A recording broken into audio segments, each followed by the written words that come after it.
마스크 한번 더 확인하시고 우리 마음을 정돈하고 하나님 앞에 10월 25일 주일 예배 올려드립니다. 다 같이 기도하십니다. 백성들아, 시시로 저를 의지하고 그 앞에 마음을 도하라. 하나님은 우리의 피난처시로다.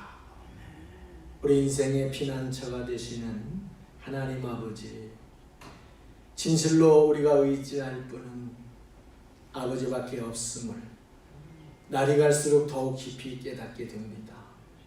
오늘도 우리 모든 인생들이 주께 피하오니 우리를 품어주시고 한량없는 은혜로 부어주시며 우리가 주 안에서 새롭게 힘을 얻고 소망을 얻게 하옵소서. 아멘. 예수님의 이름으로 간절히 기원하옵나이다. 아멘. 아멘.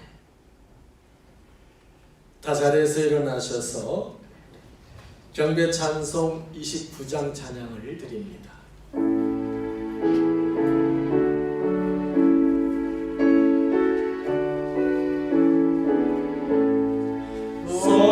성도여 다 함께 할렐루야 아멘. 주 찬양하여라 할렐루야 아멘.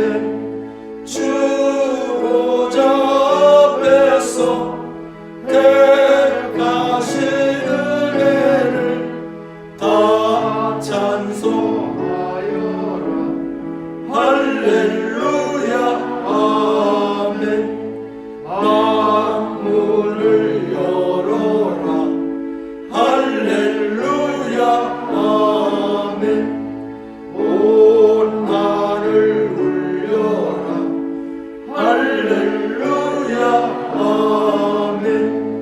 인도자 되시며 친구가 되신 주 그 사랑 끝없다 할렐루야 아멘.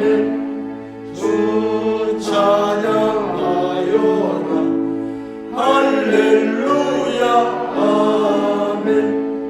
찬양은 끝없다 할렐루야 아멘. 거룩한 집에서 주 은총기리며 늘 찬송 부르자 할렐루야 아멘. 아멘. 교동문 32번 말씀, 시편 71편 말씀 그대로 우리의 고백을 담아서 하나님께 교독으로 올려드립니다. 여호와여, 내가 주께 피하오니 내가 영원히 수치를 당하게 하지 마소서. 죄으로 나를 건지시며 나를 풀어주시며 주의 길을 내게 기울이사 나를 구하소서. 주는 내가 항상 피하였음을 바위가 되소서. 주께서 나를 구원하라 명령하셨으니 이는 주께서 나의 반석이시여 나의 요새이심이이다. 나의 하나님이여, 나를 악인의 손 곧 불의한 자와 흉악한 자의 장중에서 피하게 하소서. 주 여호와는 주는 나의 소망이시여 내가 어릴 때부터 신뢰이시라. 내가 모태에서부터 주를 의지하였으며 나의 어머니의 배에서부터 주께서 나를 택하셨사오니 나는 항상 주를 찬송하리이다. 아멘.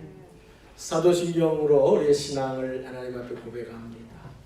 전능하사 천지를 만드신 하나님 아버지를 내가 믿사오며 그의 아들 우리 주 예수 그리스도를 믿사오니 이는 성령으로 잉태하사 동정녀 마리아에게 나시고 본디오 빌라도에게 고난을 받으사 십자가에 못 박혀 죽으시고 장사한 지 사흘 만에 죽은 자 가운데서 다시 살아나시며 하늘에 오르사 전능하신 하나님 우편에 앉아 계시다.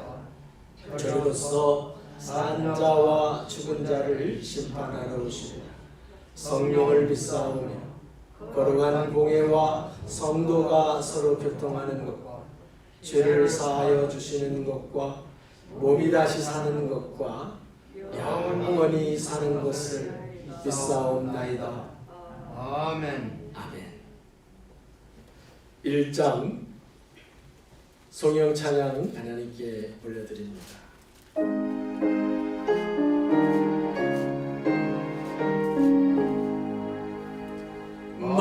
만복의 근원 하나님 온 백성 찬송 드리고 저 천사여 찬송하세 찬송 성부 성자 성령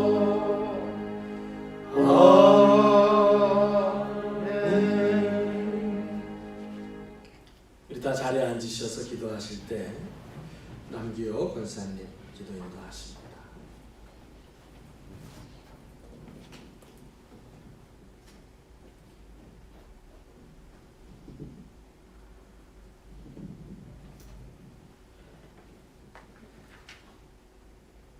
하나님 아버지, 그동안 공적인 예배도 자유롭지 못하다가 오늘 거룩한 주일 하나님께 나와 감사와 기쁨으로 감격스러운 예배를 드립니다. 코로나19 전염병으로부터 세계가 두려워하고 있습니다. 하나님의 진노하신 인줄 깨닫게 하시고 하나님을 두려워하며 악한 길에서 떠나게 하시고 하나님을 경외하는 마음을 주시옵소서. 아멘. 회개하라. 지금 기도할 때라고 강권하시건만 순종하지 못하고 있음을 회개합니다. 우리들의 연약함을 긍휼히 여기시고 겸손한 마음으로 하나님 말씀 따라 순종하고 실천할 수 있는 믿음과 은혜를 주시옵소서. 우리의 죄와 허물을 용서하시고 사하여 주신 주님의 보혈의 공로와 하나님 아버지의 은혜를 사모하며 의지합니다. 우리 안에 거하시는 성령님께 구하오니 큰 믿음 주시옵소서. 이곳에 아버지의 뜻이 되셔서 포도나무 교회를 세우시고 전도하고 선교하는 사명을 잘 감당하게 하소서. 이 시간 목사님께서 하나님 말씀을 대언하여 선포하실 때 우리들의 심령이 새로워지는 놀라운 변화가 있게 하소서. 말씀을 간절히 사모합니다. 감사드리오며 예수님 이름으로 기도했습니다. 아멘.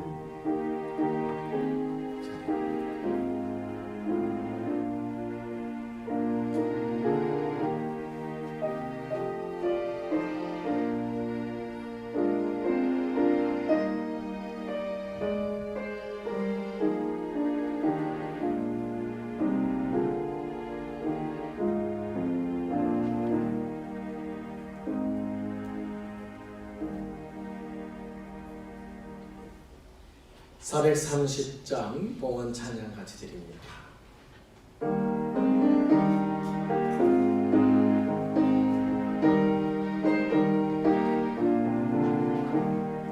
주와 같이 길 가는 것 즐거운 일 아닌가. 우리 주님 걸어가신 안짝지를 밟겠네. 한 걸음 한 걸음 주 예수와 함께 날마다 날마다 우리 걸어가리. 어린아이 같은 우리 이변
봉헌 기도하십니다.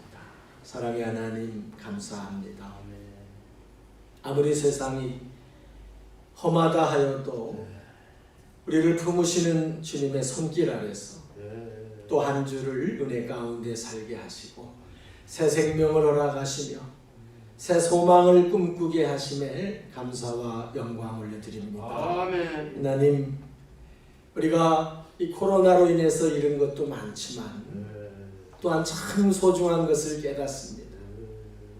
인생이 무엇인지, 무엇을 위해 살아야 하는지, 영원함과 유한함의 차이가 무엇인지, 하나님의 존재가, 우리 주님의 존재가, 성령님의 도우심이 인생에게 어떤 것인지 다시 한번 깊이 성찰할 수 있는 은혜 주심에 감사를 드립니다. 아멘. 바람은 불고 파도는 치지만 바다는 변함없음 같이 하나님, 우리 인생에 수많은 시련의 파도와 풍랑이 일지만 하나님이 붙들고 계시기에 우리 안에 영원한 생명의 소망이 있음을 믿고 감사와 영광을 올립니다. 아멘. 이전에 나온 자들, 또 아버지 함께하지 못한 이들을 기억하여 주시면서 어떤 형편에 있든지 주님 안에 최선을 다할 수 있는 믿음의 고백 세워주시고, 하나님 무엇보다 간구하옵기는 우리를 보호하여 주옵소서. 아멘. 우리는 참으로 아버지 들판에 놓여진 한 마리 양처럼 의지할 것도 기댈 것도 또 스스로 어떻게 해결할 방법도 알지 못하는 연약한 자들임을 고백합니다.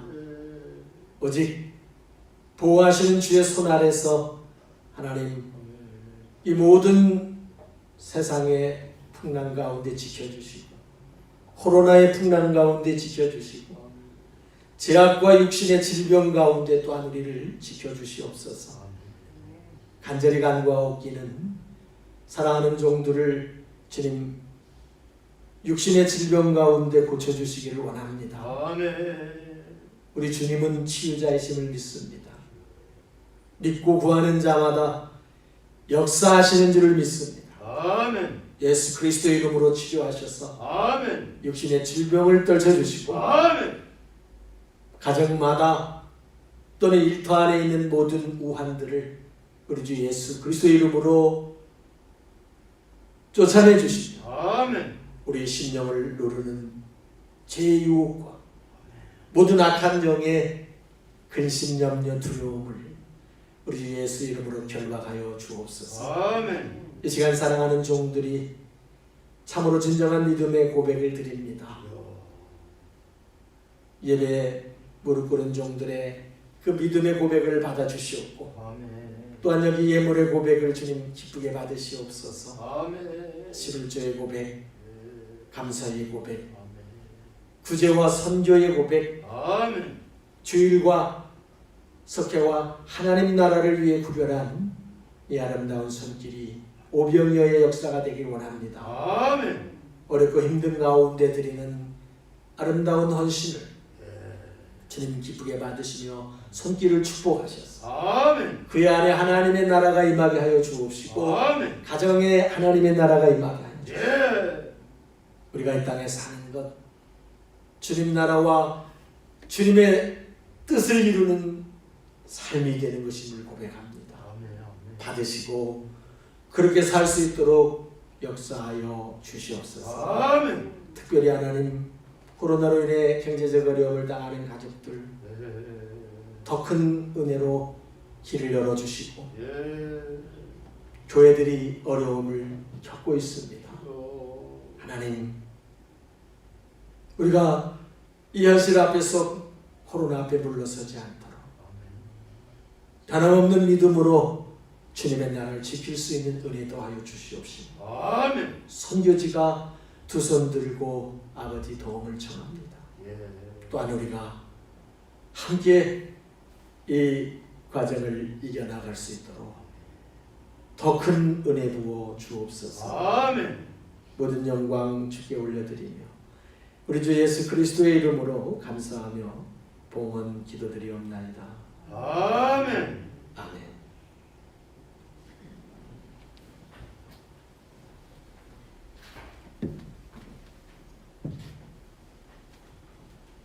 할렐루야. 아멘.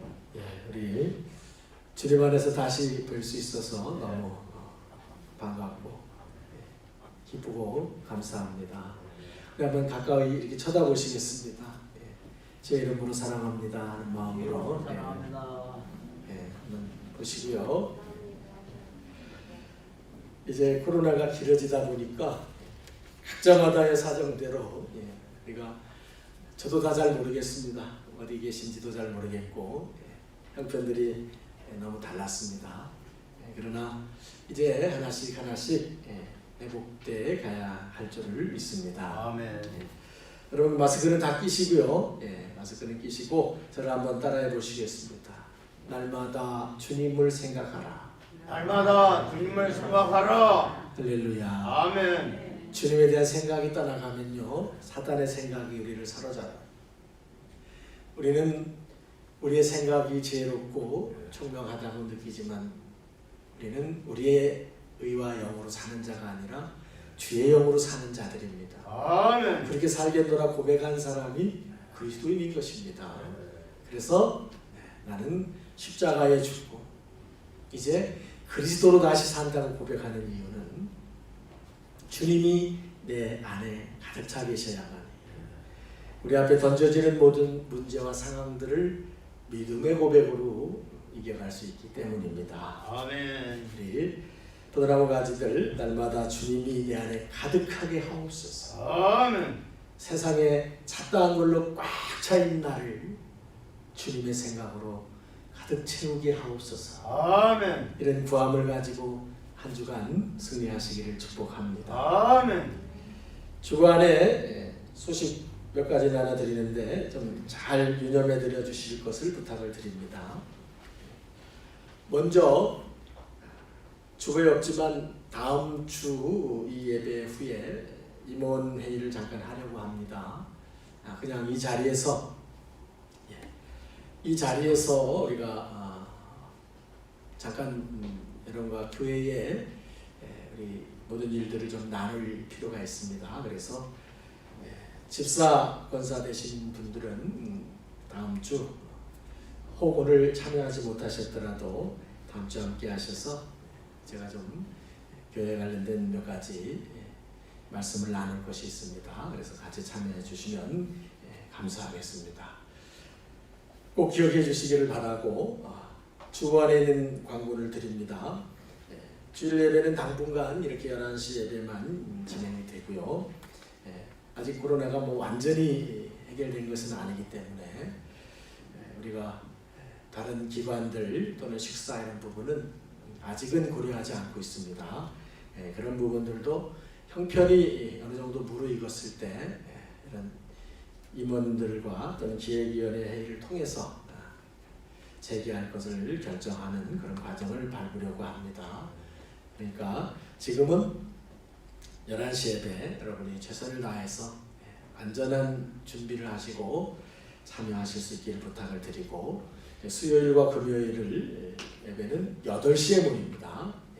예전과 조금 달라져서 혼돈하시는 분들이 계신데 그냥 획일적으로 7시 반, 9시가 아니라 8시에 수요일, 금요일 기도회는 다시 모이고 있음을 여러분 참고하시고 그냥 평일에 기도회는 제가 카톡방으로 원하시는 분들에게 8시에 혼자 기도하실 수 있도록 모든 예배 순서와 말씀을 보내드립니다.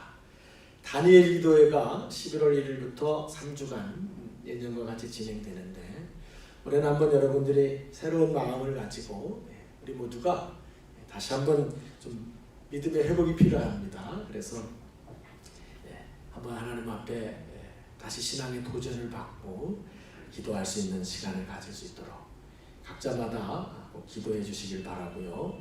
주보에 나가 있는 이 기도 제목들을 여러분 결코 소홀히 흘려보내지 않고 이건 나하고는 상관없다 생각하시는 분들이 계신데 그러지 마시고 내가 기도해야 된다. 그래서 다니엘 기도의 준비를 위해서 기도해 주시고 우리 교회와 저를 위해서도 여러분의 기도를 꼭 필요로 합니다. 또 선교 재정이 확충될 수 있도록 속회가 여러 가지 어려움 중에 있지만 다시 교제를 회복할 수 있도록 또 선교 현장에서 불가리아, 일본, 케냐 이런 곳에서 코로나 지원을 요청하고 있습니다. 그런 지역들 우리가 섬기는 선교 지역들을 위해서 기도해 주시고 특별히 여러분 혼란스러운 때지만 믿음의 사람들은 정신을 바짝 차려야 됩니다. 우리가 그냥 이 시대 흐름에 흔들리다가 본질을 잃지 않도록 주님을 사랑하는 마음으로 교회를 사랑하는 것이 곧 주님을 사랑한다. 이 고백을 다시 한번 여러분 속에 새기시면서 교회를 사랑하는 마음으로 기도에 동참해 주시기를 바랍니다. 아멘. 할렐루야. 아멘. 다음 주 이번에는 우리가 지금 금년에 2월 이후로 지금 이렇게 코로나 때문에 모든 기관이나 또는 속회나 모든 일들이 우리 원래 하던 대로 지금 진행되지 못하고 있기 때문에 여러분도 혼란스러우실 거고 어떻게 해야 되는가 하는 그런 궁금증들을 많이 가지고 계실 거예요. 그래서 제가 그런 부분들에 대해서 현실에 맞게끔 이제 새롭게 그것을 풀어갈 그런 말씀들을 잠깐 나누려고 하니까 여러분 같이 꼭 참여하실 것을 당부드립니다. 아멘. 오늘 우리가 함께 나눌 주의 말씀은 창세기 3장 1절에서 10절 말씀입니다.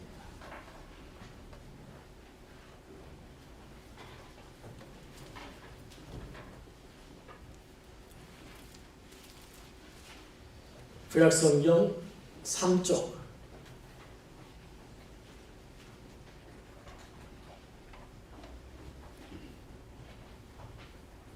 창세기 3장 1절에서 10절까지 말씀 한 절씩 교독하시겠습니다. 그런데 뱀은 여호와 하나님이 지으신 들짐승 중에 가장 간교하니라. 뱀이 여자에게 물어 이르되 하나님이 참으로 너희에게 동산 모든 나무의 열매를 먹지 말라 하시더냐. 여자가 뱀에게 말하되 동산나무의 열매를 우리가 먹을 수 있으나 동산 중앙에 있는 나무의 열매는 하나님의 말씀에 너희는 먹지도 말고 만지지도 말라. 너희가 죽을까 하노라 하셨느니라. 뱀이 여자에게 이르되 너희가 결코 죽지 아니하리라. 너희가 그것을 먹는 날에는 너희 눈이 밝아져 하나님과 같이 되어 선악을 알 줄 하나님이 아심이니라. 여자가 그 나무를 본즉 먹음직도 하고 보암직도 하고 지혜롭게 할 만큼 탐스럽기도 한 나무인지라. 여자가 그 열매를 따먹고 자기와 함께 있는 남편에게도 주매 그도 먹은지라. 이에 그들의 눈이 밝아져 자기들이 벗은 줄을 알고 무화과 나무 잎을 엮고 치마로 삼았더라. 그들이 그날 바람이 불 때 동산에 거니시는 여호와 하나님의 소리를 듣고 아담과 그의 아내가 여호와 하나님의 낯을 피하여 동산나무 사이에 숨은지라. 여호와 하나님이 아담을 부르시며 그에게 이르시되 내가 어디 있느냐. 이르되 내가 동산에서 하나님의 소리를 듣고 내가 벗었으므로 두려워하여 숨었나이다. 아멘. 주실 말씀이 우리 안에 깨달아지고 나를 변화시키는 은혜가 되기를 위해서 같이 기도합니다. 성령 하나님의 도우심을 구합니다. 하나님, 우리가 아무리 지혜롭고 총명하다 할지라도 하나님의 영의 세계는 우리의 지식과 지혜로 깨달을 수 있는 것이 아님을 고백합니다. 이 시간 우리 안에 있는 모든 채워진 것들을 비우기를 원합니다. 아멘. 주 앞에 높아진 교만과 우리의 지식을 의지하는 것, 나의 생각과 소견에 붙들린 것, 세상의 가치관과 철학들을 다 내려놓겠습니다. 아멘. 오직 우리 안에 주의 성령이 오셔서 충만하게 하시고 아멘. 성령의 깨닫게 하시는 은혜를 받게 하옵소서. 아멘. 믿고 순종할 수 있는 능력 또한 주시옵소서. 예. 예수님 이름으로 간절히 기도합니다. 아멘. 할렐루야. 아멘. 우리 말씀 제목 여러분이 아단입니다. 아시겠죠? 오늘 전부 개명하십니다. 남녀노소가 다 아담임을 알고, 자, 아담 이름이 자기라는 걸 알고 한번 이 제목을 같이 읽어봅니다. 시작. 아담아 내가 어디 있느냐? 어디 계십니까? 오늘 이 질문에 여러분이 답을 해보셔야 돼요. 코로나 이후에 예수 믿는 사람들에게 가장 격렬한 논쟁이 무언가, 심지어 목사님들 간에도 여러분 무슨 영상들마다 이런 논쟁을 많이 보셨을 겁니다. 영상 예배도 온전한 예배다. 아니다. 교회에서 드리는 예배가 온전한 예배다.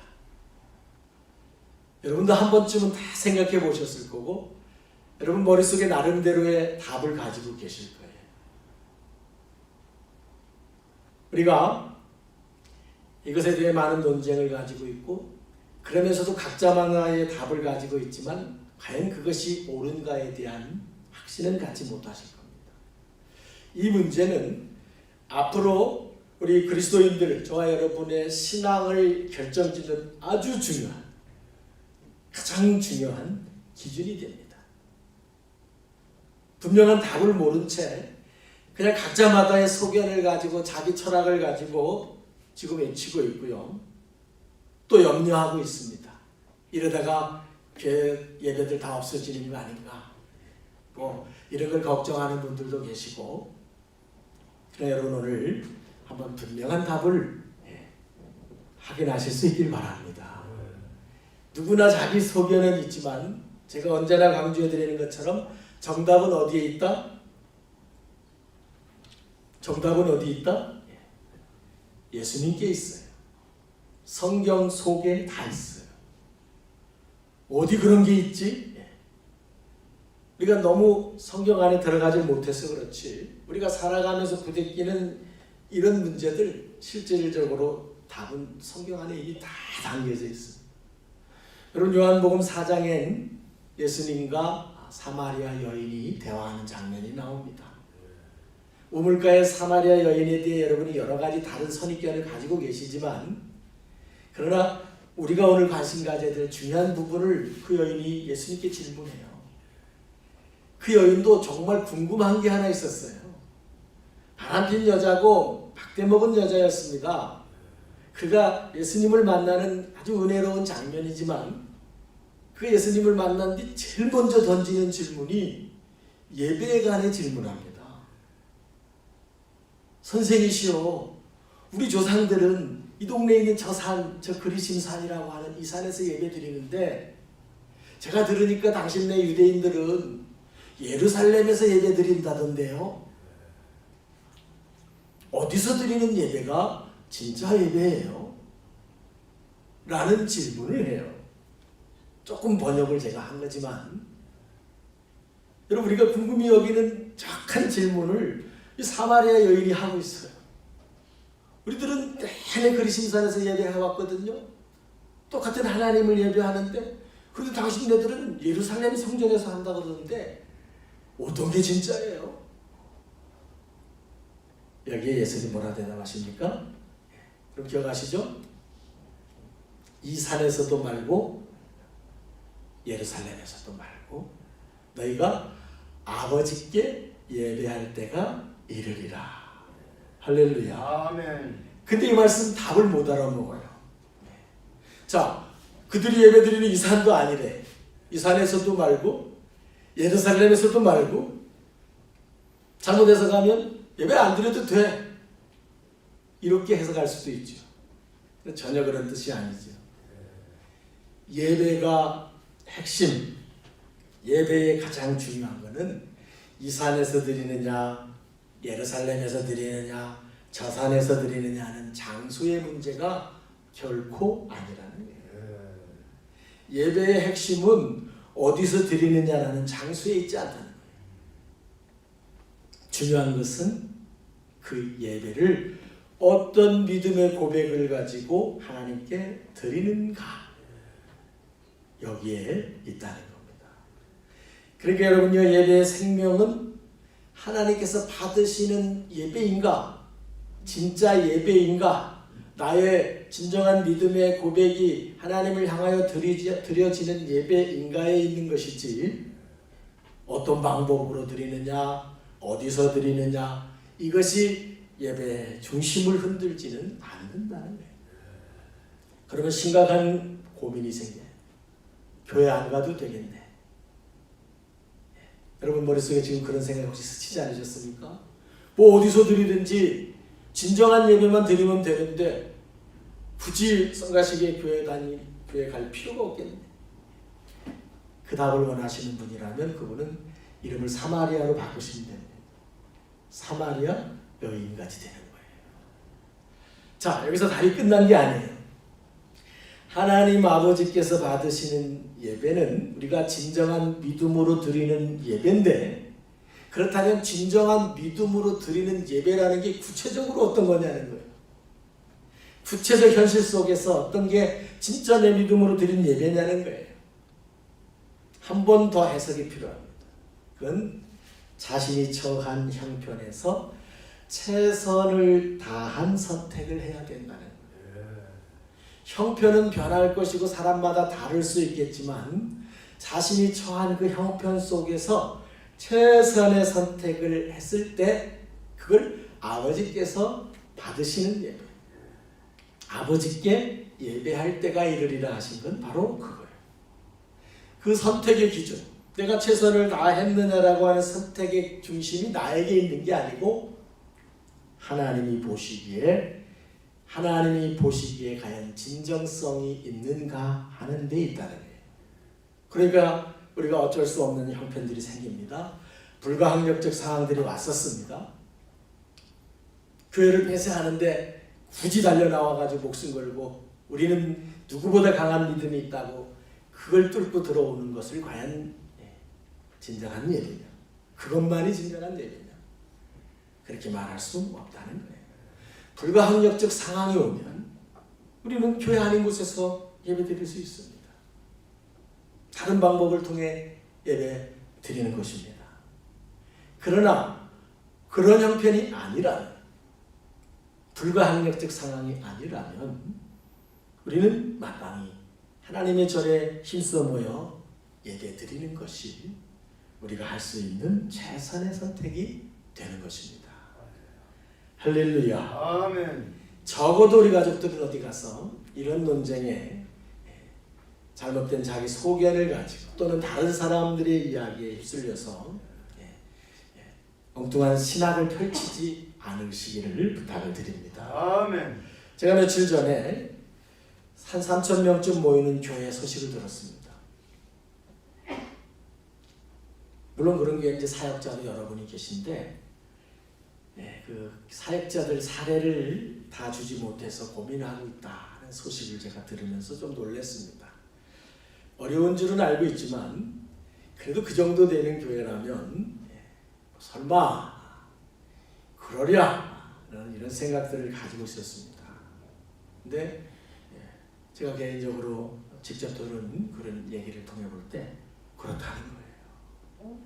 사실 속으로는 좀 놀랐습니다. 그렇다면 그 나머지 교회들의 형편이 과연 어떻겠는가? 이건 제가 교회들의 형편을 말씀하고자 하는 게 아닙니다.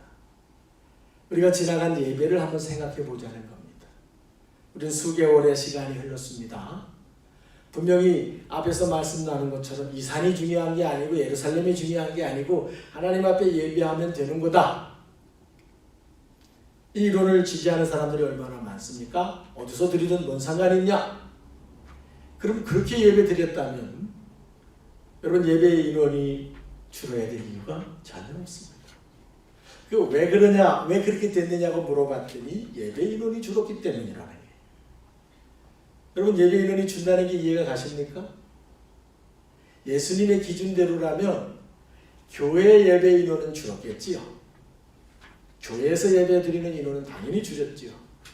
그러나 예수님이 찾으시는 예배는 진정성으로 드렸었다면 준 게 아니라 교회에서 드리는 예배 인원과 가정에서 행상으로 드리는 예배 인원을 합쳐서 같았어야 맞는 겁니다. 그리고 그 결과도 이전과 같았어야 맞는 겁니다. 하나도 달라질 이유가 없어요. 예배 장소가 바뀌었고 형편이 달라졌을 뿐이지 달라져야 될 이유는 하나도 없었던 것입니다. 그런데 그 결과는 그거 하나로 모든 걸 증명할 수는 없겠지만 객관적 증거가 바로 드러나는 것처럼 우리는 어디서 예배 드리는 것이 진짜냐? 사마리아 여인과 같이 이런 율법적 조건에 대해서는 그렇게 논쟁하고 주목했음에도 불구하고 정령 관심을 가져야 될 나의 예배가 하나님과의 생명이 소통하는 영적 예배로 살아있는 하나님과의 관계가 그동안 살아 있었는가 하는 이런 부분에는 우리가 별로 주목하지 못했다는 것입니다. 여러분 대략 아시겠지만 이 코로나 기간 동안에 하나님과 예배가 끊어진 분들이 적지 않습니다. 제가 일일이 다 확인해 보지 않아도 예배가 끊어진 분들, 예배가 소홀해진 분들 처음에는 그런 마음을 안 갖습니다. 다 안타까운 마음을 갖고 더 열심히 내려고 애쓰지만 우리는 사람이기 때문에 우리는 의지가 연약하고 우리 중심에는 항상 편한 것과 쉬운 것을 선택하려는 본성이기 때문에 이제 앞으로 만약에 그나마 교회에서 드리는 예배마저 어디서 드려도 그저 진정성만 있으면 하나님이 받으시는 예배라는 이 고백 하나 붙들고 나간다면 하나님과의 관계가 끊어질 성도님들은 부지 있어요. 그렇게 한 달, 그렇게 두 달 가면 하나님과의 생명의 고리가 끊어지게 됩니다. 여러분 이 주님의 가르치시는 이 본질을 잘 헤아리시기를 축원합니다. 아멘. 여러분이 잘 알고 계시는 것처럼 예배는 하나님과 성도가 생명을 주고받는 연결고리예요. 이 연결고리가 끊어지거나 이게 소홀해지면요 하나님과 나와의 관계가 해체된다는 걸 아셔야 돼요. 여러분은 신학자가 아니시고 교수님이 아니시고 목회자가 아니시지만 그러나 분명히 알아야 될 게 있어요. 예수를 믿는 사람은 예배와 함께 사는 건데요. 예배에 드려야 된다는 건 여러분이 다 알고 계신데요. 도대체 예배한다는 것이 무엇인가? 예배를 통해서 영적 생명을 공급하시는 하나님과 내가 연결되지 않는다면 하나님이 받으시는 예배도 아닐 뿐만 아니라 내 영이 죽어가는 거예요. 내 믿음이 자라나지를 못하는 거예요. 내 삶을 하나님이 주관하시는 그런 삶이 결코 될 수가 없어요. 여러분 한번 생각해 보십시오. 가족을 한번 생각해 보십시오. 가족이라는 존재는 어디까지를 가족이라고 정의해야 될 것인가? 그냥 한 지붕 아래 사는 사람은 가족이다? 그렇지 않죠? 여행을 갈 수도 있어요. 군대 갈 수도 있어요. 아파서 병원에 입원하실 수도 있어요. 뭐 어디 사방에 흩어져 살 수도 있어요. 가족이란 한 지붕 아래 사는 게 좋겠지만 그렇지 않을지라도 어디 있을지라도 가족은 서로 연락이 됩니다. 지금 어떤 상태에 있다는 것이 계속 유지되고 있고요. 그쪽에 누군가 무슨 사정이 생기면 어떻게든 긴급한 조치가 서로 챙기면서 서로 관계를 끊임없이 형성하고 있는 거예요. 근데 만약에 가족이 그게 깨져버린다면 이건 가족이 해체된다고 말하는 거예요. 이름은 가족일지 모르지만은 가족이 어디가 있는지도 모르겠고 그가 지금 아픈지 무슨 일이 있는지 도무지 모르겠다면 그 가족은 해체된 관계에 있는 거예요. 여러분 아무리 비싸고 좋은 자동차가 우리 눈앞에 있다 할지라도 부품을 고스란히 다 해체해서 딱 펼쳐놓는다면 이 자동차는 굴러가지도 못할 뿐더러 아무 쓸모가 없는 무용지물이 되는 거예요. 예배라고 하는 것은 하나님이 피조물된 우리들에게 하나님의 믿음의 은혜의 생명의 선물과 우리 인생을 가장 바른 길로 건강한 길로 복된 길로 영원히 사는 길로 주님이 주시는 능력을 공급받는 길로 이끌어가기 위한 생명의 통로를 열어가는 게 예배이기 때문에 이게 막히거나 이게 끊어진다면 하나님과의 관계가 막혀지는 거예요. 이렇게 혼란스러운 때 코로나라든지 이런 걸로 인해 의견과 주장이 분분하고 정부와 교회의 생각이 다르고 교회와 교회의 생각이 다르고 목회자마다의 생각이 다르고 성도 간의 생각이 다른 이런 때에 가장 기뻐하고 열심히 내는 사람이 누구겠어요? 사람은 아니지만 사단입니다. 사단이 얼마나 바쁘게 돌아다니는지 모릅니다. 이럴 때 사단이 일하기 제일 좋은 때입니다. 쫓아다니면서 믿는 사람들을 유혹해가지고 하나님의 말씀을 버리고 자기 소견을 따르도록 이끌어가는 거예요. 그래서 누군가가 그렇다 하더라. 그러면 그 말 하나 딱 붙잡고 하나님의 말씀을 버리기가 너무 쉬운 때입니다. 여러분, 하나님의 말씀은 약속인 거예요. 창조자이신 하나님이 피조물 된 인생에 주신 약속이고요. 우리가 하나님을 믿는다고 고백하는 순간 우리는 그분의 약속을 받아들인 거예요. 아멘. 한쪽이 계약서를 내밀었는데 안 받아들이면 계약 성사가 안 돼요. 그게 안 믿는 사람들이에요. 믿는 사람들은 하나님이 약속하신 계약서에 우리가 사인을 하는 거예요. 내 이름을 걸고 이렇게 하겠습니다라고, 그것이 맞습니다, 진리입니다, 당신께 나를 의탁합니다라고 하는 약속을 맺은 거예요. 근데 그분의 말씀을 꺾어버리게 되는 순간 우리는 그분과 약속을 깨버리는 거예요. 약속이 깨지면 상대방에서도 모든 것이 차단되는 거예요. 하나님과의 영적 교류가 끊어져 버리는 거예요. 그러면 우리에게 공급돼야 될 하나님의 은혜가 막히게 되니까 그게 여러분 결국은 삶의 고통과 아픔과 저주로 나타나게 되는 겁니다.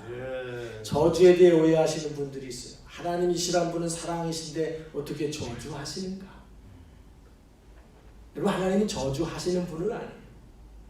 저주는 그분의 사랑을, 그분의 은혜를 거부할 때 어쩔 수 없이 생겨난 결과가 저주가 되는 거예요. 결국 하나님과의 관계를 끊게 되면 부모가, 자녀가 부모의 은혜를 거절하는 것과 똑같아요. 난 부모 없이 살겠어. 난 잔소리 듣는 게 싫어서.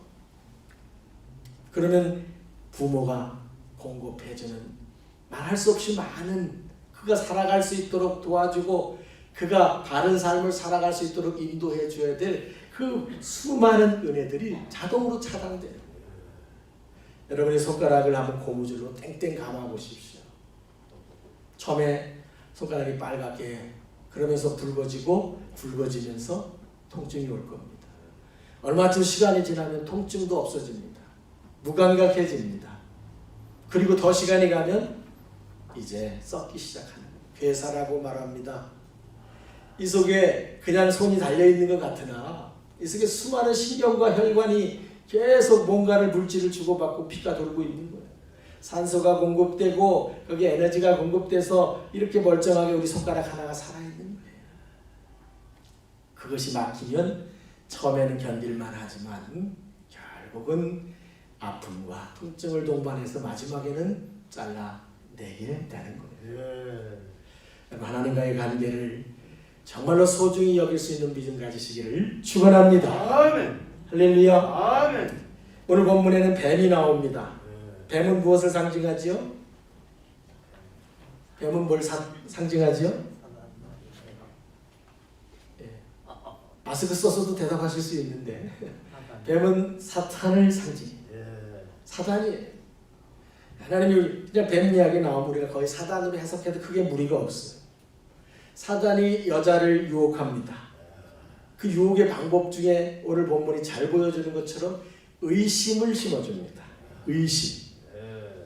그가 믿고 있는 것에 대해서 반론을 제기합니다. 하나님의 말씀을 왜곡시키거나 과장시킵니다. 오늘 이 이야기 너무 잘 알고 익숙해서 자기 신앙에 잘 적용이 안 돼요, 오히려.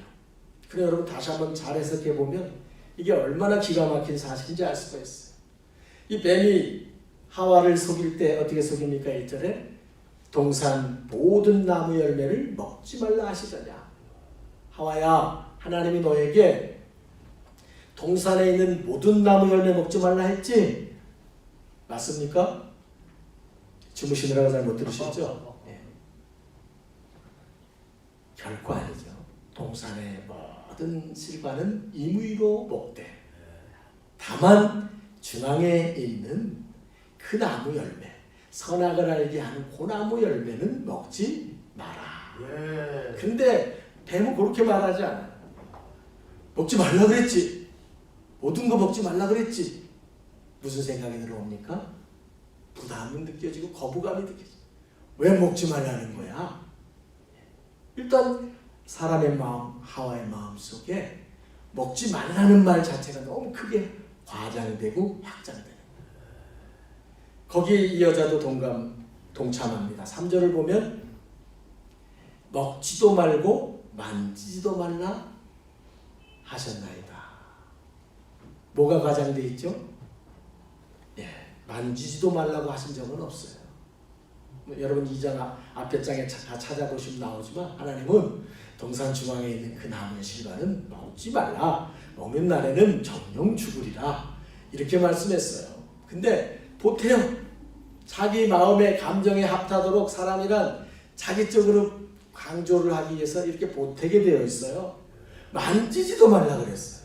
그거 좀 이상하죠? 이렇게 공감을 하는 거예요. 이게 하와의 이야기 같지만요. 저나 여러분이 우리의 신앙의 선택을 해가는 과정들을 보여주는 거예요. 이 모습이에요. 여러분이 옷가게에 갔습니다. 누구랑 같이 갔어요. 조금 마음에 드는 옷이 있어서 걸치고 어울리지? 옆 사람이 뭐라고 대답해 주길 원해요? 옷가게도 생전 안 가시나 봐요. 어울리지. 그래. 아우 이쁜데. 그럼 사요. 얼른 사요. 그런데 공감 안 해주면 자기 기준이 흔들려 버려요. 아, 이거 안 어울리나? 나는 어울리는 것 같은데? 그럼 내려놓게 되는 거예요. 누군가가 옆에서 공감해주고 지지해주고 인정해주기를 원하는 게 우리 모두의 마음이에요. 더군다나 하나님이 기뻐하실 것 같지 않은 선택을 하려면 거기에는 누군가의 강력한 지지가 필요해요. 자기 마음의 양심에 그것이 옳다라고 하는 것을 믿게 해줄 가장 강력한 지지자가 필요한 거예요. 사탄이 하는 역할은 딱 그거 하는 겁니다. 사탄은 아무것도 할 수 없어요. 우리가 안 하려고 맘먹으면 우리를 억지로 뭘 시킬 수 없는 존재. 그런데 사단은 옆에 와서 우리 마음속에 욕심이 있다는 걸 알고 우리의 이기심이 있다는 걸 알고 하나님의 뜻보다는 내 편한 것을 요구한다는 걸 알기 때문에 그 마음들을 살살 건드려주고 부추겨주는 거예요. 누가? 오늘날 같은 경우 예배 꼭 교회 가야만 예배인가? 신학적으로는 맞아요. 예수님도 그렇게 말씀하셨어요. 그런데 그 질문을 왜 던지는 겁니다. 더 정직하게 말하면 나는 교회 안 가고 싶어. 안 가고 편하게 하면 좋지. 이 마음을 사단이 합리화시켜주면 이제 내 안에 신앙을 만드는 거예요. 여러분이 신앙을 따로 공부하시지 않았지만 내가 지난번에 어떤 목사 설교 들으니까 어떤 유튜브 영상에 보니까 그런 거 아니야. 걔네 교회들이 목사들이 그렇게 말하는 거지. 자기 신앙을 만들고 용기를 얻고 합리화를 시키는데 그것은 자기 예배를 죽여가는 선택이 되고 마는 거예요. 하와가 그렇습니다. 먹고 싶은데 너무 먹음직하고 보암직하고 탐스러운데 하나님이 먹지 말라 하신 그 말씀이 양심에 찔려있기 때문에 고민하고 있었어요. 근데 꾸물꾸물 겨와가지고 먹어도 돼? 사단의 이 지지가 너무 신나는 거예요. 먹으면 눈이 밝아지는 거야. 너도 하나님같이 다 볼 수 있어. 그렇지? 먹어. 네. 그래서 하와가 그걸 먹고 남편에게도 먹으라고 부추겨서 또 먹는 거예요. 여러분 그러면 이 동산 중앙에 있는 나무 선악과가 뭘 의미하는지를 잘 아셔야 돼요. 창세기 선악과 모르는 그리스도인들은 아마 한 명도 없을 텐데 선악과가 뭘 의미하는지를 아는 분도 드물어요. 저도 이 부분이 참 퀘스천 중에 하나였어요. 왜 하나님은 그걸 먹지 말라고 하셨어요? 그냥 다 먹어라! 얼마나 좋았을까? 이런 문제가 안 생겼을 텐데. 저는 초신자 시절에 제일 먼저 가졌던 질문이 이거였어요. 하나님 참 희한하신 분이네. 창조자 되신 분이 째째하게 그냥 이거 다 먹어. 그렇다면 죄질 일도 없고 쫓겨날 일도 없고 심판받을 일도 없고 참 좋았을 건데 왜 이렇게 만들었을까라는 반문을 저는 강하게 가졌었어요. 그런데 제가 조금 철이 들면서 깨달음이 왔어요. 선악과라는 건 여러분 부모가 자녀를 아무리 사랑해도 할아버지가 손자를 아무리 사랑해도 수염을 잡아 뜯어서는 안 되잖아요. 지켜야 할 선이 있잖아요. 그래서 수염을 끄들면 안 돼 이놈아. 아무리 기어오르고 머리 위에 올라가서 막 무등을 타고 별짓을 다 할 수 있겠지만 그래도 지켜야 할 선이 있다는 거예요. 선악과라고 하는 것은 하나님이 나의 하나님이라고 하는 고백인 거예요. 약속인 거예요. 나는 너의 하나님이라는 것을 신뢰한다라고 하는 약속인 거예요. 하나님이 나는 하나님의 피조물이라는 사실을 인정하는 거예요. 내 생사화복이 창조자 되신 하나님의 손안에 있다는 사실을 약속으로 신뢰하는 거예요. 이것을 손대지 않는다는 고백 가운데 그런데 이걸 따먹는다는 건 뭐예요? 하나님과의 이 약속을 파괴하는 거예요. 부정하는 거예요. 하나님이 나의 하나님이심을 파괴하는 거예요. 하나님이 나의 생명줄을 쥐고 계시고 나에게 진정한 모든 은혜의 공급자가 되시고 나의 영원한 생명을 주관하시는 분이라는 사실을 파괴해버리는 거예요. 그렇게 되어버리면 하나님과의 관계는 단절되고 그분이 공급하시는 생명의 은혜가 막혀버리고 그분이 주시는 모든 때를 따라 인생에게 필요한 것들이 이제 막혀버리게 되는 거예요. 이게 막히면 하나님과의 약속을 저버릴 때 여러분 고민하십니다. 제가 뭡니까? 하나님과의 약속을 깨버린 거예요. 다른 거 아닙니다. 그게 한두 가지가 아니겠지만 하나님 앞에 우리는 마땅히 어떻게 해야 된다는 걸 잘 알고 있지만 우리가 이런저런 이유들로 자꾸만 깹니다. 그러면서 우리 안에 합리화를 시킵니다. 그래서 이것이 쌓여나가면 제일 먼저 나타나는 현상이 오늘 본문에도 있는 것처럼 하나님의 얼굴을 피해버려 숨게 되는 거예요. 참 미안하죠? 애들이 어린애들도 뭔가 엄마에게 잘못하면 얼굴을 피해버리는 거예요. 마주치지 않으려고 하는 게 인간이 가진 본성이에요. 8절에 보십시오. 여호와의 낯을 피하여 동산 나무 사이에 숨은지라. 하나님과 약속을 어겼더니 하나님을 피하게 되더라는 거예요. 이건 하나님이 모든 인간에게 양심이라고 하는 본성을 주셨기 때문에 그분을 뵈면 자꾸만 부끄러워지고 불편해져. 내가 당신과 약속을 안 지켰다라는 게 마음에 껄찍해지니까 안 그러겠다고 마음 먹었고 합리화도 다 시켜놨는데 그래도 양심이라는 건 따로 놀고 있는 거예요. 이게 살아갖고 자꾸만 자기 안에서 충동질을 하기 때문에 불편해지는 거예요. 그래서 우선 선택하는 게 숨게 되는 거예요. 자, 10절에 보십시오. 거기서도 이런 고백을 합니다. 아담이 하나님의 소리를 듣고 두려워하여 숨었나이다. 이제 하나님과 약속을 깨고 나면 두려움이 또 오는 거예요. 숨으면 일단 편하지만 양심의 알람은 꺼지지 않아요. 여러분 일어나려고 맞춘 알람이지만 안 꺼지고 계속 울리면 정말 짜증날 때 있죠. 그냥 좀 꺼졌으면 좋겠는데 내가 일어나야 되나?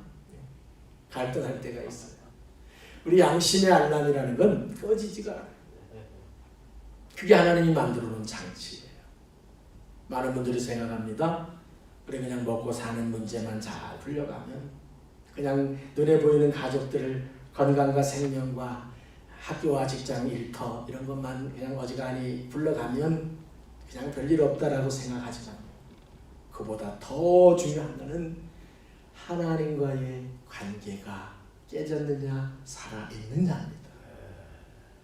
예수를 믿는 저와 여러분들이 이 대목을 너무나도 소홀히 여긴다는 하나님과 나와의 관계가 지금 살아있느냐.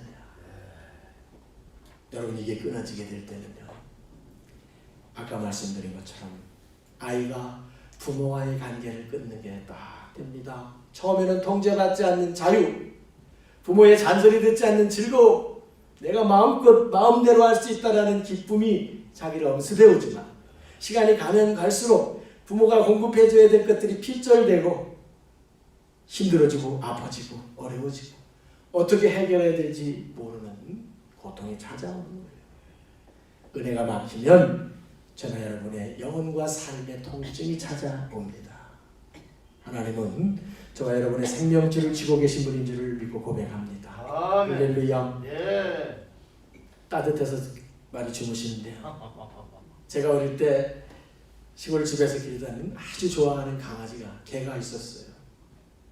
큰 개가 됐는데 아주 동네에서 용감하기로 소문나고, 그래서 아주 자랑 삼아 여기도 그런 개 한 마리가 있었어요. 물론 똥개인데, 근데 이 개가 어느 날 목줄을 끊고 도망갔어요. 그렇게 말도 잘 듣고 그랬는데 이 숙회는 발정이 나면 이게 막 집안을 잘 도망가요. 어느 날 그냥 목줄을 지가 끊고 나가버렸어요. 온 동네방네를 며칠을 차고 소문을 냈는데 걔가 안 돌아와요. 죽었거나 누가 끌고 갔겠다. 그렇게 오랫동안 포기하고 있는데 어느 날 아침에 헐레벌떡 걔가 나타났어요.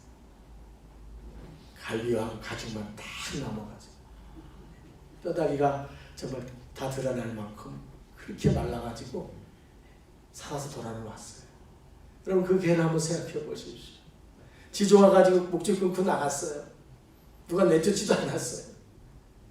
얼마나 고생했겠는가. 처음에야 지 좋아서 자유를 얻어서 뛰쳐나갔지만 그 뒤에 삶이라는 것은 주인의 보호하는 은혜의 손에서 끊어진 그 삶이라는 게 얼마나 핍절했겠는가. 그런데 여러분 오늘 본문은 그런 아담에게 하나님이 찾아오시는 거예요.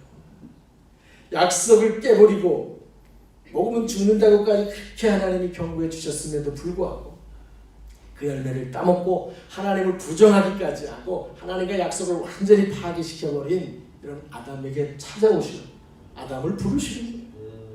우리가 작은 욕심 때문에, 작은 편리함 때문에, 작은 안락함을 찾기 위해서 하나님의 것을 가감하게 깨버리고 하나님의 것을 내가 취해버리고 하나님과의 약속을 파괴해버린 우리들에게 그럼에도 불구하고 하나님이 찾아오시는 거예요. 그리고 9절을 한번 다시 읽어보겠습니다. 9절만 한번 같이 읽어봅니다. 시작. 여호와 하나님이 아담을 부르시며 그에게 이르시되 내가 어디 있느냐.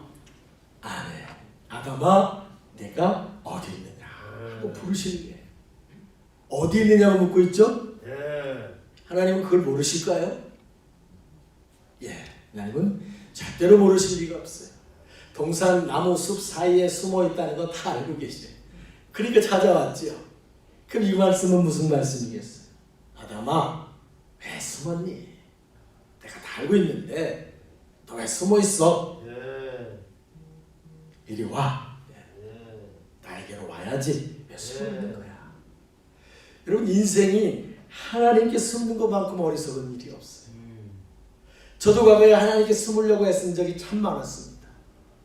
제가 몇 번 간증한 적이 있지만 제 믿음의 대전환이 일어난 시점이 언젠가 돌이켜보았더니 숨기려고 하는 동안은 제 믿음이 결코 자라지 않았어요.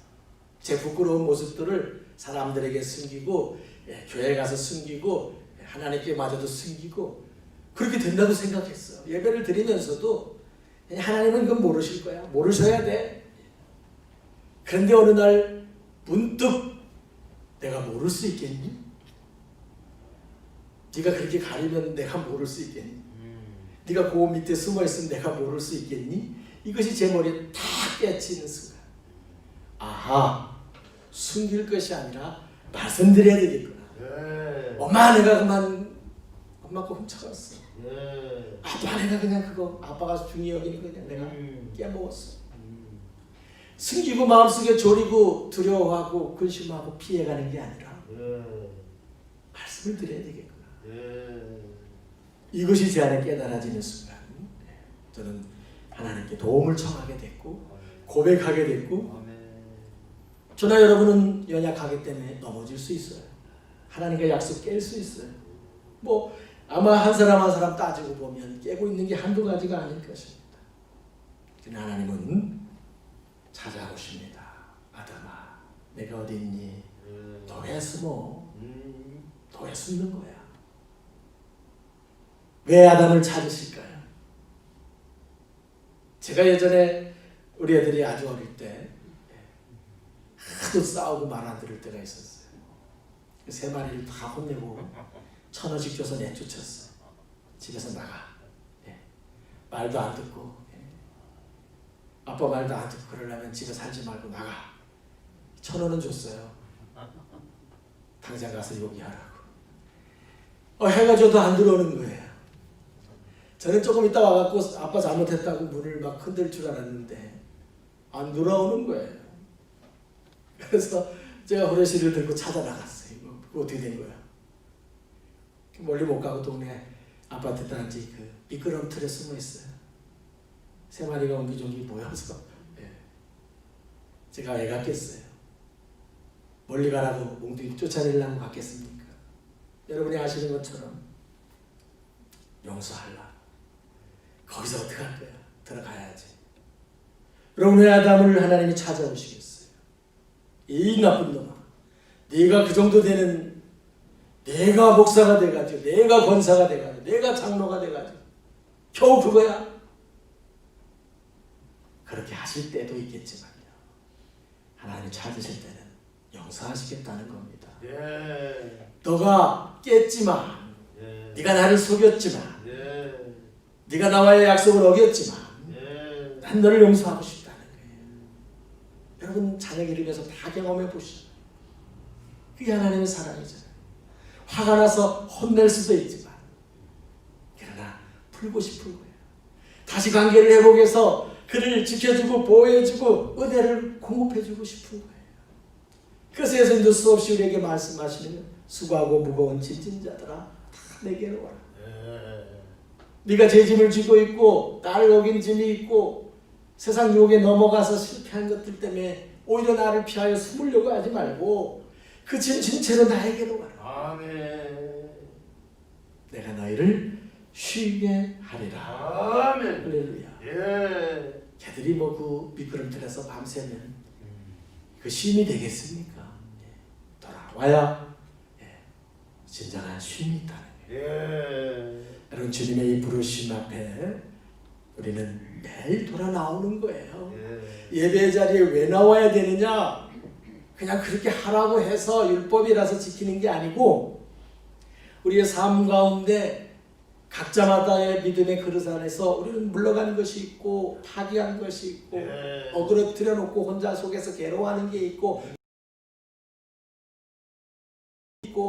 은혜가 없어서 안타까움이 있는 그 인생들이 다시 주님 앞에 고백하며 나오는 거예요. 아멘. 할렐루야. 아멘. 그럴 때 주님은 기뻐하시는 거고 이 아담이 이 부름 앞에 나오게 될 때 그에게는 생명과 평안의 은혜가 공급되게 되는 것입니다.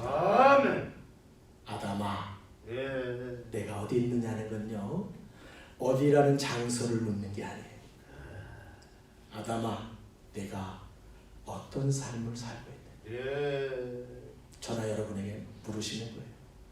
아담아, 내가 나 하나님과 어떤 관계를 맺고 있니? 아담아, 네가 나와의 관계를 끊고 있지 않니? 예. 아담아, 너 신학적 근거, 논리를 증거하면서 누가 그렇게 말하던데 변론하면서 실제는 예배로부터 피하고 싶어하는 네 마음속에 욕심을 붙잡고 있지 않니? 예. 너 나로부터 점점 멀어지려고 하고 있지 않니? 너 나와의 약속을 잊어버리고 있지 않니? 예. 너 하나님의 음성에 귀를 막고 네 마음에 듣기 좋은 사단의 음성에 네 귀를 열고 있지 않니? 이 물음이 저와 여러분의 귀에 들려진다면 그것이 바로 하나님이 아담아, 내가 어디 있느냐? 이 음성인 줄 믿습니다. 아멘. 여러분이 있어야 되지 말아야 할 자리에 있다가 하나님의 음성이 들리기를 원합니다. 예. 여러분이 보지 말아야 할 것을 보고 있다가 예. 아담아! 예. 지금 뭐 하고 있니? 여러분이 있어야 할 자리에 있지 못할 때 아담아, 내가 지금 어디 있니? 아담아, 나 정말 뭐 하고 있니? 아담아, 그거 아니잖아. 예. 여러분의 음성이 저와 여러분의 영혼 속에 날마다 들려지기를 주의 이름으로 축원합니다. 아멘. 할렐루야. 아멘. 이게 들려진다면요, 어디서든 어떤 형편에서든 이게 들려진다면 여러분 하나님의 축복을 받고 계신 거예요. 아무 일 없는 것이 축복이 아니라 내가 그 속에서도 그 음성이 들려질 때 하나님 나를 찾고 계시고 하나님 나를 아직도 신뢰하고 계시고 예. 나를 사랑하고 계시고 예. 나를 용서하시려고 하는, 아멘. 나를 도우시려고 하는구나. 예. 이 은혜를 여러분이 깨달으시기를 바랍니다. 아멘. 들려지거든요, 여러분. 즉시 고백하십시오. 주님, 제가 여기 있습니다. 주님, 저 지금 이렇게 하고 있어요. 예. 저도 부끄럽습니다. 하나님 앞에 내 모습이, 하나님 앞에 나의 관계가 정말 초라합니다. 예. 정직하게 고백하시고 예. 즉시 제 자리로 돌아가겠습니다. 아멘. 하나님, 기뻐하지 않는 일을 손떼겠습니다. 주여. 제가 또 실수했고 또 넘어졌고 예. 또 제 욕심을 따라왔고 예. 또 어겼지만 하나님 다시 서겠습니다. 아멘. 아멘. 제 선한 양심을 지키겠습니다. 아멘. 하나님과의 약속을 다시 회복하겠습니다. 아멘. 최선을 다해서 하나님 앞으로 달려나가겠습니다. 예. 고백하고 아멘.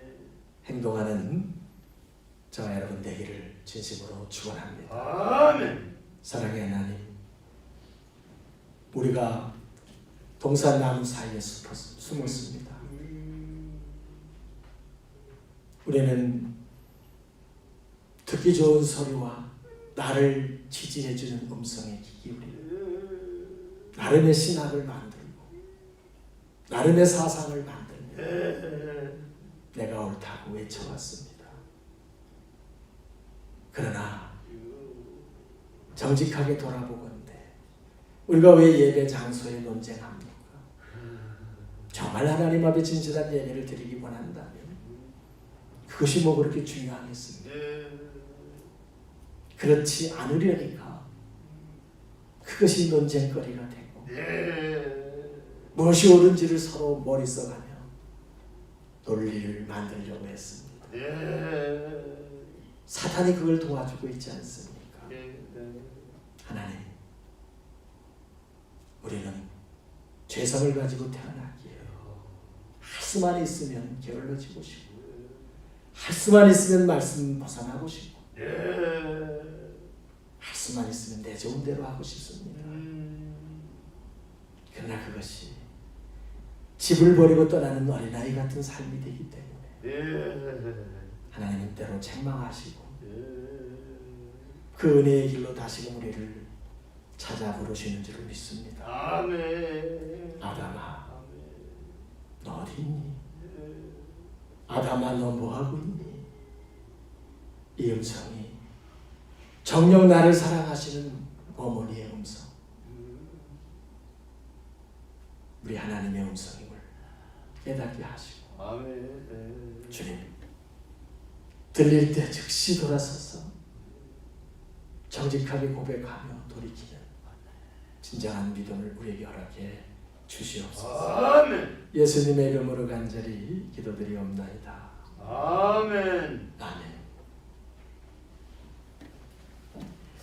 자리에서 일어나셔서 191장 찬양 드리십니다.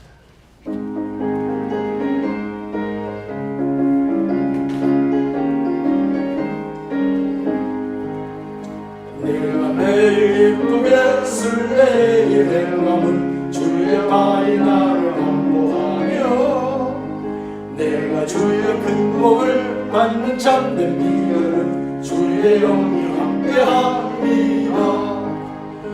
성령이 계시네 할렐루야 함께 하시네 좋은 길을 걸으며 밤낮 기뻐하는 것 주의 영이 함께합니다 전에 죄에 빠져서 평안함이 없을 때 예수 십자가의 공로 힘으로 그 말 아래 엎드려 참된 평화 얻음은 주의 영이 함께합니다 성령이 계시네 할렐루야 함께하시네 좋은 길을 걸으며 밤낮 기뻐하는 것 주의 영이 함께합니다 나와 동행하시고 모든 염려하시니 나는 숲의 새와 같이 기쁘다 내가 기쁜 마음으로 주의 뜻을 행하면 주의 영이 함께합니다 성령이 계시네 할렐루야 함께하시네 좋은 길을 걸으며 밤낮 기뻐하는 것 주의 영이 함께합니다 세상 모든 욕망과 나의 모든 정욕은 십자가의 이미 못을 바라네 모든 밤이 지나고 무거운 짐 벗으니 주의 영이 함께합니다 성령이 계시네 할렐루야 함께하시네 좋은 길을 걸으며 밤낮 기뻐하는 것 주의 영이 함께합니다 아멘 이제는 우리 구주 예수 그리스도의 구속하신 은혜 우리 모든 죄를 용납하시고 다시금 사랑으로 품어주기를 기뻐하시는 하나님의 극진하신 은혜 우리 안에 계시면서 주의 음성을 듣고 돌이키게 하시는 성령님의 교통하시는 역사가 아담아 내가 어디 있느냐고 부르시는 주의 음성 앞에 가장 정직하고 진실한 마음으로 돌아서겠습니다. 다시금 제자리로 주님이 찾으시는 그 자리로 돌아가겠습니다. 다짐하고 결단하는 사랑하는 종들 그 가정과 생업과 자녀들에게 이제로부터 영원까지 함께 하시기를 간절히 축원하옵나이다. 아멘. 아멘.